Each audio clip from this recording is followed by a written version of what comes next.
설교 제목으로 말씀을 증거하려고 합니다. 우리가 어렸을 때 다 한 번씩 거짓말을 해보신 경험은 있으실 거예요. 물론 어떤 거짓말을 치셨는지는 여쭤보진 않겠습니다. 예, 제가 한 가지 기억나는 일화가 있는데, 예전에는 이 과자 같은 게 500원이었어요. 또 제가 어른들 앞에서 예전이라고 얘기하니까 지금 막 1,500원, 편의점 가면 뭐 기본 뭐 1,500원, 2,000원이더라고요. 근데 제가 막 초등학생 때 혹은 유치원 때 생각해 보면 이 과자가 500원이었습니다. 그리고 콘 아이스크림류가 막 700원 이랬던 걸로 기억나요. 근데 슈퍼에 가면, 간혹 슈퍼에 가면 어떤 이 미끼 상품들이 있냐면, 과자는 조금 들었는데 이 장난감이 같이 달린 게 1,000원짜리가 있었어요. 어떤 건지 좀 아시나요? 그러니까 과자 내용은요 정말 별거 없는데 거기에 이제 장난감을 끼워 넣어서 사실은 500원어치 과자도 안 들었는데 1,000원인 그런 이 장난감이 있었습니다. 오늘 저희 외할머니께서 저에게 이 과자를 하나 사 먹고 오라고 이 1,000원을 주신 거예요. 근데 이 슈퍼에 가서 이 뭘 사 먹을까 둘러보다가 그 장난감이 같이 있는 그 과자가 너무나 탐났던 거예요. 근데 과자는 분명히 500원이고 그 장난감이 같이 있는 과자는 1,000원이었습니다. 그래서 이 1,000원짜리 과자를 사고 나서, 그때 보면 참 영악해요. 안에 있는 과자만 뺀 다음에 그 장난감을 문 뒤에 숨겨놨어요. 영특하죠? 그래놓고 영특한지 모르겠지만, 그래놓고 이제 할머니께서 그럼 이 거스름돈은 어디 갔냐? 그러길래 오다가 떨어뜨렸는데 그게 하수구에 들어갔다. 저 이렇게 완악한 죄인입니다. 여러분 오 하실 때가 아니에요. 저거 싹수가 예수 안 만났으면 저 큰일 났을 사람이에요. 근데 그게 사실 어리니까 금방 들통났죠. 이 할머니께서 문을 닫다가 그 뒤에 이 장난감이 있는 걸 보고, 대원아 이건 뭐냐 하길래 제가 이제 다 얼굴이 뜨거워지면서 사실 이게 너무 갖고 싶어서 이걸 샀고 거짓말을 했다 이렇게 얘기했어요. 근데 그게 벌써 약 20년 전의 얘기입니다. 지금 저희 외할머니가 살아계신데 거의 이제 90이 다 되셨거든요. 아직 정정하십니다. 근데 가끔 저희 어머니한테 그 얘기를 해요. 내가 아직도 그 할머니한테 딱 한 번 거짓말했던 그 사건, 그 7살, 6살 때 일이거든요, 정확하게. 근데 그게 아직도 난 우리 외할머니를 보면 생각이 난다. 근데 그게 이제 금방 걸렸습니다. 사실 어른들은요, 이 아이들이 거짓말하는 거 보면 금방 눈치채요. 근데 아이들은 어떻게 생각해요? 이렇게 얘기하면 엄마가 잘 모르겠지, 혹은 아빠가 잘 모르겠지. 근데 부모님들은 다 알아요, 몰라요? 모르는 척 해주시는 거죠. 아이들 모른 척 해주는 거예요, 알면서도. 근데 오늘 본문은요, 우리가 예수 안에 그 사귐 안으로 들어갈 때에 요한이 어떻게 정의해요? 하나님은 빛이시라. 지금 요한이 요한일서를 초대교회 혹은 성도들에게 쓰고 있는데, 이 태초부터 했던 그 생명의 말씀을 우리가 보고 들은 바요 만진 바 되었다. 그리고 그 예수 안에 있는 사귐으로 너희를 지금 초대하는 것이 우리의 기쁨이다. 여기까지가 4절까지의 내용이에요. 그 다음 오늘 우리가 나눈 본문입니다. 이것을 전하는 소식은 이것이니 곧 하나님은 빛이시라 그에게는 어둠이 조금도 없으시다는 것이니라. 방금 거짓말에 관한 얘기를 했습니다. 근데 어떤 걸 정말 얘기하고 싶냐면, 어른들은 이미 다 안다는 거예요. 애들이 하는 말과 행동을 통해서 얘가 지금 뭔가 나를 속이고 있구나, 나를 속이고 있구나. 근데 우리가 하나님 앞에 서서 산다는 것은요, 마치 부모 앞에 선 이 아이 같다라는 거예요. 아이 같다라는 거예요. 어떤 의미냐면, 우리가 아무리 속이고 우리의 겉을 치장하고 어떻게 보면 우리 마음까지도 막 속이려고 들어도 하나님이라는 빛 앞에서는 그 죄가 명명백백하게 드러날 수밖에 없다는 것입니다. 그럼 여기서 우리가 한 가지 살펴볼 게 있습니다. 여기서 이 요한이 하나님은 빛이시다 딱 정의를 해요. 그 다음 두 번째 정의가 무엇입니까? 어둠이 조금도 없으시다는 것. 그에 반해서 그 하나님이라는 빛 앞에 서면 무엇이 또한 드러난다는 거예요? 우리의 어둠이 드러날 수밖에 없다는 거예요. 그래서 교회는요, 불편하실 수 있겠지만요, 죄가 계속 폭로되어야 하는 공동체입니다. 죄가 계속 폭로되어야 하는 공동체예요. 그게 막 서로 막 제가 김치 하나를 더 가져갔다, 누가 뭘 더 이런 폭로가 아니고요. 말씀 앞에서 우리가 얼마나 어두운 죄인이고 완악한 죄인인지를 계속 폭로당하는 공동체예요. 근데 그 폭로가 어디로 이어지냐면 그냥 정죄하고 폭로되어지는 것에 끝나는 것이 아니라 요한이 오늘 본문 가운데서 어떻게 얘기합니까? 7절에 그가 빛 가운데 계신 것 같이 우리도 빛 가운데 행하면 우리가 서로 사귐이 있고 그 아들 예수의 피가 우리를 모든 죄에서 깨끗하게 하실 것이요. 또한 9절에 만일 우리가 우리 죄를 자백하면 그는 미쁘시고 의로우사 우리 죄를 사하시며 우리를 모든 불의에서 깨끗하게 하실 것이요. 지금 뭘 얘기하고 있는 거예요? 빛 앞에서, 하나님이라는 빛 앞에서 우리는 폭로될 수밖에 없다는 것을 요한이 얘기하면서 동시에 그 폭로될 때에 우리가 회개만 하면, 우리가 자백을 하면 그분은 우리를 빛으로 오히려 덮어주신다는 것을 요한이 얘기하고 있는 거예요. 그럼 여기서 우리가 교회에 크게 두 가지 적용해야 할 것이 있습니다. 첫 번째로는요, 우린 이미 다 폭로당한 죄인이라는 것을 우린 인정해야 된다는 거예요. 아무리 제가 목사이고 혹은 사역자이고 또한 장로이고 권사이고 또한 직분을 받는 성도들이지만 죄가 없는 사람은 없습니다. 오히려 그것이 폭로된 것을 인정했기 때문에 하나님이 직분을 허락하신 것이죠. 제가 이 목사입니다. 근데 항상 그런 얘기를 하는 거예요. 나는 거룩하다, 나는 깨끗하다, 나는 죄를 지은 바가 없다, 난 항상 정결하게 사는데 왜 당신들은 그렇게 살지 못합니까? 이건 어떤 설교입니까? 정죄하는 설교이죠. 이것은 하나님이 원하시는 바가 아닙니다. 하나님이 생각하시는 교회라는 공동체가 아닙니다. 나는 괜찮은데 너는 문제가 있다, 이것을 얘기하는 것이 아니에요. 교회는요, 서로 죄인인 것을 인정하고 끌어안고 우리 힘으로는 되지 않으니까 우리가 같이 예수 앞으로 나아갑시다. 그분 앞에 나아가면 우리의 죄가 다 사해진다고 성경은 약속하고 있습니다. 회개를 얘기하고 회개 가운데서 용서를 얘기하고 용서 가운데서 천국을 소망하는 것이 바로 교회 공동체의 목적이라는 것입니다. 그것을 위해서 예수님이 오셨고 예수의 사랑하심과 예수와의 사귐 가운데로 하나님은 요한을 통하셔서 편지를 쓰고 있는 것입니다. 근데 이 죄에 대한 얘기가요, 교회에서는 어느 순간 불편해지기 시작합니다. 나의 약함을 드러내는 것이요, 누군가에게 나의 약점이 되기 시작합니다.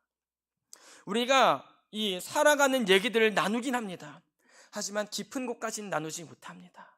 나누지 않죠. 왜 그렇습니까? 내 약점을 노출하는 순간 나는 물어뜯길 수밖에 없거든요. 어디의 원리입니까? 사회의 원리입니다. 사회의 원리입니다. 사회에서요, 우리의 약점을 노출한다는 것은요, 우리의 생명을 끊는 일과 동일합니다. 생명을 끊는 일과 동일해요. 근데 교회는요, 이 모순적이게도요, 계속 역설로 가는 거예요. 우리 죄를 하나님 앞에 자복하게 하고 회개하게 하고 말씀으로 말미암아 우리가 얼마나 죄인인지 찔리게 하고 성령께서 그 찔리게 하심으로 말미암아 우리의 눈물 콧물을 쏟아가면서 주님 맞습니다, 내가 이렇게 시커먼 어둠 그 자체입니다, 하나님은 빛이시면 나는 어둠 그 자체입니다, 내 가운데서는 어떤 소망도 없습니다, 어떤 밝음도 없습니다, 나 같은 어둠을 누가 깨끗하게 씻길 수 있겠으며 나 같은 어둠을 누가 빛이라고 불러주겠습니까? 근데 요한은 지금 뭘 하고 있는 거예요? 하나님은 빛이시고 우리는 어둠이야. 아니, 나도 어둠이었어. 그런데 내 인생에 예수라는 빛이 찾아오셨다. 그 사귐 가운데로 지금 내가 너를 초대하고 있다. 강력한 간증 아닙니까? 의인이 자기를 의롭다고 생각하는 사람이 나는 정결하고 난 깨끗한데 넌 죄인이야 라고 얘기하는 것이 아니라 난 죄인이야, 나도 어둠이야. 근데 나 같은 짙은 어둠 같은 인생에 빛이신 예수님이 친히 찾아오셨다. 그 빛으로 이제 너를 내가 초대하고 있다. 아니, 하나님이 너를 부르고 계시다. 그걸 얘기하고 있는 것입니다. 또한 뭘 얘기하고 있습니까? 10절에 만일 우리가 범죄하지 아니하였다 하면 하나님을 거짓말하는 이로 만드는 것이니 또한 그의 말씀이 우리 속에 있지 아니하리라. 우리가 교회 다니고 예수를 믿는데요, 하나님의 말씀을 따라가지 않고 아닙니다, 내 안에는 조그마한 빛이 존재합니다, 내 안에는 거룩한 행실을 살아갈 수 있는 힘이 있습니다. 말씀과 성령과 예수가 아니어도 나는 깨끗한 사람으로서, 윤리적인 사람으로서 살아갈 수 있습니다. 나는 잘 해내고 있습니다. 나는 어둠이 아닙니다. 라고 얘기하는 것은 오히려 하나님을 거짓말하는 이로 만드는 그런 사람이라고 지금 요한은 얘기하고 있습니다. 이것은 우리에게 무엇을 더 분명하게 가르쳐주고 있습니까? 우리가 예수를 믿는다는 것은요, 내가 죄인이라는 것을 인정하지 않으면 시작할 수 없다는 겁니다. 하나님의 빛 앞에 섰는데 뒤돌아서 등을 돌린 죄인들이 존재합니다. 요한복음은 이렇게 기록합니다. 요한복음 1장 5절에 빛이 어둠에 비치되 어둠이 깨닫지 못하더라. 예수님이 빛으로 오셨는데요, 당시에 이 택함 받은 자 외에는요 깨닫지를 못했다는 거예요. 요한복음 12장 35절 36절에도 이렇게 기록되어 있습니다. 예수께서 이르시되 아직 잠시 동안 빛이 너희 중에 있으니 빛이 있을 동안에 다녀 어둠에 붙잡히지 않게 하라. 어둠에 다니는 자는 그 가는 곳을 알지 못하느니라. 너희에게 아직 빛이 있을 동안에 빛을 믿으라. 그리하면 빛의 아들이 되리라. 예수께서 이 말씀을 하시고 그들을 떠나가서 숨으시니라. 지금 이 빛은요 예수님을 얘기하고 있습니다. 유대인들 앞에서 인자가 들려야 할 것이다. 그 얘기를 하니까요 유대인들이요 어떻게 그 인자는 우리와 영원히 함께 있는다고 했는데 어떻게 들릴 수 있겠느냐, 어떻게 죽을 수 있겠느냐, 그 얘기를 하니까요 그거에 대한 대답을 하지 않으시고요 너희 가운데 빛이 있다. 그 빛을 믿으라. 근데 그 다음 예수님의 행보가 어떻게 돼요? 그들을 떠나가서 숨으시니라. 역설적이지 않습니까? 내가 빛이야, 나를 믿어라. 그럼 그들 앞에 계속 말씀을 증거하셔야 돼요. 근데 그 뒤에 예수님이 어떻게 하세요? 그들을 떠나가서 숨으시니라.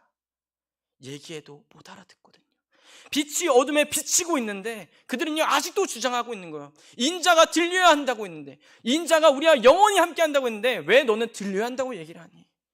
자기 생각에서 계속 예수를 생각하니까 빛이다 빛이다 빛이라고 얘기를 해도 자기 어둠의 세계에 끊임없이 갇혀져 있는 거예요. 폭로 당하고 있는데 부정하고 있는 거예요. 내가 하나님의 아들이라고 얘기하는데 끝까지 인정하지 못하는 거예요. 그래서 떠나가서 숨으십니다. 에베소서 5장 13절 16절은 이렇게 기록되어 있습니다. 그러나 책망을 받는 모든 것은 빛으로 말미암아 드러나니 드러나는 것마다 빛이니라. 다시 한번 읽어드릴게요. 책망을 받는 모든 것은 빛으로 말미암아 드러나니 드러나는 것마다 빛이니라. 분명히요 빛으로 말미암아 책망을 받는다고 얘기합니다. 근데 그 드러나는 것이요 어둠이 아니라 뭐라고 기록해요? 빛이니라. 빛이니라. 하나님의 빛이 우리 인생에 비칠 때요 우리의 어둠과 부끄러움이 폭로되는 것 같지만요 오히려 우리의 영혼을 살리는 빛이라는 거예요. 그 다음 이렇게 기록되어 있습니다. 그러므로 이르시기를 잠자는 자여 깨어서 죽은 자들 가운데서 일어나라. 그리스도께서 너에게 빛주이시리라 하셨느니라.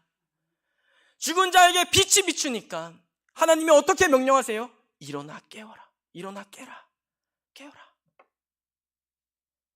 빛이 어둠에 비쳤을 때요 어둠이 수치를 당하고 저 밑바닥으로 들어가는 것이 아니라 하나님은 일으켜 세우신다는 거예요. 살리시는 빛이시라는 거예요. 종종 말씀을 들을 때요 우리 마음이 찔릴 때가 있습니다. 그때요 우리가 정말 하나님 안에 발버둥 치는 반응은 무엇이에요? 하나님이 아무도 모르는 내 어두운 곳을 지금 찌르고 계시는구나. 내가 주님 앞에 어떻게 해야 이 죄를 용서받을 수 있을까? 하나님은 회개의 자리를 원하시는 것입니다. 빛으로 우리 인생의 어두운 부분을 찌르시면서 너 이것 봐 잘못했지, 너 어둡지, 그 얘기를 하고 싶으신 게 아니에요. 그 어둠을 다시 빛으로 바꾸고 싶으신 게 하나님 아버지의 마음입니다. 하나님 아버지의 사랑인 거예요. 요한은 그 자리로 초대하고 있는 것입니다. 너희가 정말 예수와의 사귐 가운데로 들어가고 싶니? 그럼 하나님의 빛이 너희 인생에 비칠 거야. 너희의 어두움을 폭로할 거야. 근데 그 폭로가 하나님 사랑의 시작이야. 회개의 자리로 너가 돌이키기만 하면, 하나님의 계명을 따라 살아가기만 하면, 예수를 사랑하기만 하면 그 시작 가운데서 예수 안에서 우리가 더불어 사귐을 누릴 것이다. 데살로니가전서 5장 4절 8절은 이렇게 기록합니다. 5절만 읽겠습니다. 너희는 다 빛의 아들이요 낮의 아들이라 우리가 밤이나 어둠에 속하지 아니하나니. 6절입니다. 7절입니다. 그러므로 우리는 다른 이들과 같이 자지 말고 오직 깨어 정신을 차릴지라. 자는 자들은 밤에 자고 취하는 자들은 밤에 취하되 우리는 낮에 속하였으니 정신을 차리고 믿음과 사랑에 호심경을 붙이고 구원의 소망의 투구를 쓰자. 하나님은 저와 여러분을요 빛의 자녀로 부르셨습니다. 그것 때문에 하나님의 빛이 우리 인생의 빛인 거예요. 그것 때문에 우리는 우리의 죄가 드러남을 기쁨으로 감사함으로 또한 하나님의 마음을 아프게 함으로 말미암아 눈물로 회개하는 것입니다. 그 회개하는 가운데서 하나님은 우리를 결코 정죄하지 않으시고 너가 이제 나의 사랑을 알았구나. 내가 속아 넘어가 줬던 그 세월들, 내가 용서해줬던 세월들, 내가 많은 이해를 베풀어줬던 세월들, 그것을 이제 네가 알았구나. 하나님은 우리를 자녀로 부르시고 품으시는 것입니다. 거기서 끝나는 것이 아닙니다. 하나님은 우리를 빛의 군사로 부르셔서 어떻게 얘기합니까? 우리는 낮에 속하였으니 정신을 차리고 믿음과 사랑의 호심경을 붙이고 구원의 소망의 투구를 쓰자. 이 세상으로 나아가서 사랑과 믿음으로 구원의 소망과 사랑으로 우리도 요한이 편지를 쓴 그 마음을 가지고 세상 앞에 나아가서 하나님은 빛이시다를 얘기하면서 우리가 어둠일 수밖에 없다, 우리는 죄인일 수밖에 없다, 지옥에 갈 수밖에 없다, 그것을 사랑의 마음으로 증거하면서 뭘 얘기하는 겁니까? 나도 어둠이다. 나도 어둠이다. 난 빛이 아니고 나도 어둠이다. 근데 내 인생을 하나님이 지금 빛으로 바꿔가고 계십니다. 그리고 그 계획이 나에게만 있는 것이 아니라 당신에게도 있습니다. 그것을 전하는 것이 교회의 사명 아닙니까? 거룩한 사람만 오는 것이 아니라, 와서 거룩한 척만 하는 것이 아니라, 와서 나는 아무 문제도 없습니다, 내 삶은 너무나 평탄해서 기도 제목도 없습니다, 목장 모임으로 가서 우리 가정엔 아무 문제 없습니다, 나는 약점이 없습니다, 난 두려운 것이 없습니다, 그것이 아니라 서로 나누고 얘기함으로 말미암아 서로 함께 빛이신 예수님 앞에 우리 인생을 밀어놓는 것이죠. 같이 울며 기도하고 같이 웃으며 즐거워하고 같이 자신의 마음을 나누고 우리가 어떻게 하면 더욱더 빛의 자녀로 살아갈 수 있을까 고민을 하고 기도를 하고 세상으로 나아가는 것, 그것이 교회 아니겠습니까? 그것이 하나님이 원하시는 빛의 자녀들의 모습 아니겠습니까? 요즘 신천지와 이단들이요 정말 많은 이 활개를 칩니다. 이단이니까 활개를 친다고 표현해도 되겠죠. 활개를 하고 있습니다. 여기는 좀 그렇고요. 활개를 치고 있습니다. 근데 그들 앞에는요 빛이 없습니다. 그들 인생에는요 끊임없는 마일리지만 있습니다. 누가 헌금을 더 했는가, 누가 주보에 이름을 올릴 수 있을 만큼 헌액을 하였는가. 실제로 이단들의 주보에 그게 있습니다. 누가 헌금했다, 누가 믿음을 보였다. 그럼 거기 명단에 이름이 안 올라가면요 옆에서 쿡쿡 찌르는 거예요. 지금 하나님이 화나신 것 같아. 지난주에 얼마 헌금했어? 얼마 헌금했어? 그러면요 계속 같이 하는 거예요. 마음이 불안해서요 더 하는 거예요. 그러다가 어디까지 가요? 그들 모임에서 무슨 얘기가 나와요? 난 지난주에 헌금하려고 얼마를 대출받았다, 얼마 사채를 썼다. 그럼 거기 동조돼가지고요 나도 사채를 써야 되나, 나도 대출해야 되나. 계속 그게 이단이에요. 이단.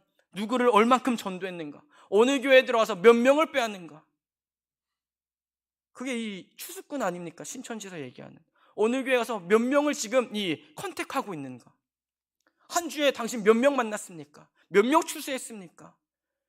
그러니까요 이거는요 끊임없이 서로를 이 갉아먹으면서 누가 더 잘했냐, 누가 더 천국에 갈 수 있냐. 그건 복음이 아닙니다. 그게 어떻게 복음이겠어요? 서로를 갉아먹으면서 누가 더 헌금했는지, 누가 더 몇 명을 전도했는지, 누가 더 지금 누구와 연락하면서 지내고 있는지, 어느 교회에서 몇 명을 빼왔는지. 그게 마일리지라니까요. 복음은요 마일리지가 없습니다. 없어요. 누가 무엇을 더해서 더 좋은 건 없습니다. 예수 믿음으로 말미암아 끝나는 거예요. 예수를 믿음으로 말미암아 구원받은 우리는 끝난 거예요. 그래서 우리는 뭐라고 얘기합니까? 은혜라고 얘기하는 것이죠. 공로가 아닙니다. 은혜입니다. 그 은혜를 받은 요한이요, 이 편지를 쓰기 시작하는 거예요.